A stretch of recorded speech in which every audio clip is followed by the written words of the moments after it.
I have read a couple of your books earlier, and I also know about the books that you have written earlier. Some of them were like reflections of an Indian Muslim, then the last Brahmin Prime Minister, and the third one being the other, the Muslim in India. All these three books were sort of portraying facts or portraying events which were happening in India. Your fourth book, the latest book that you have come out with, it's a piece of fiction, it's a play. So let's start with your book. What is this book all about? The question that you are asking is, why, after having written straight political books and social, political on the communal situation and the Hindu-Muslim equation, why have you suddenly turned to the fiction now? The answer is very simple. I got the impression that while I was talking incessantly, I was talking continuously, I was talking without any break on the subject, the basic issue, I was not being able to communicate it. The reasons were many. You see, there's a great deal of hypocrisy about things that we do not want to discuss. For instance, let me come straight to it, caste. Now, anytime elections take place, you know that this jati and that jati and a combination of the jatis plus the minus and plus all the jatis, you talk about ad infinitum as far as on the jati question. But after the elections are over, the jati is completely forgotten, and then until the next elections come, there is a degree of discomfort of the ruling class and particularly the upper caste to cope with this particular problem. And unless you cope with it, you will get no solution.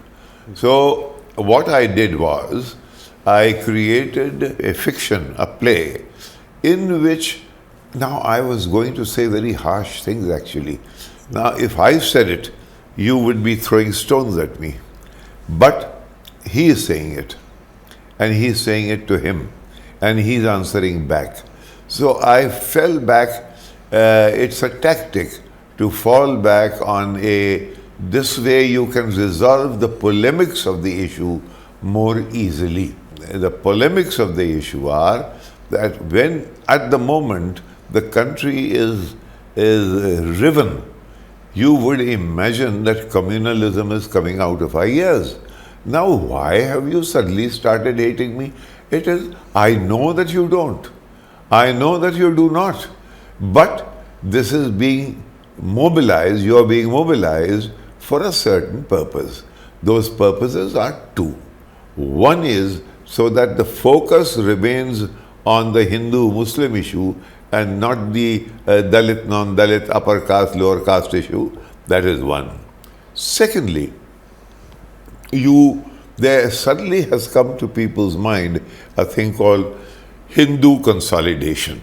In other words, if we consolidate the Hindus against an enemy, and that enemy, poor enemy, is me. You have targeted me as the enemy, and you damn well know that there is nothing about me that you can hate. Yes. This is it. But it has to be taken to a pitch.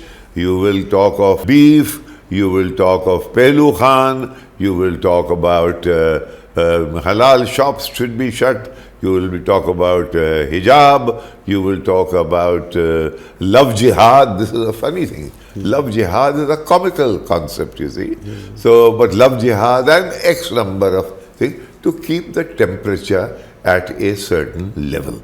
None of this delivers the political goodies that the authors of this kind of orchestration visualize. What delivers is communalism tied to nationalism. In other words, all of this goes on, but when Balakot happens against Pakistan, Then you get the election results of 2019. So, now what does that mean? The implication is that you need a perpetual enemy in Pakistan. Now, this is completely off beam. It doesn't stand to reason, because Atal Bihari Vajpayee, who was, according to me, a very deep BJP man, a very deep RSS man, he used to say, listen, you can change everything, but you can't change your neighbors. And this is a completely absurd proposition, according to me, that you are going to be eternally inimical to a country next door because your internal political agenda requires it.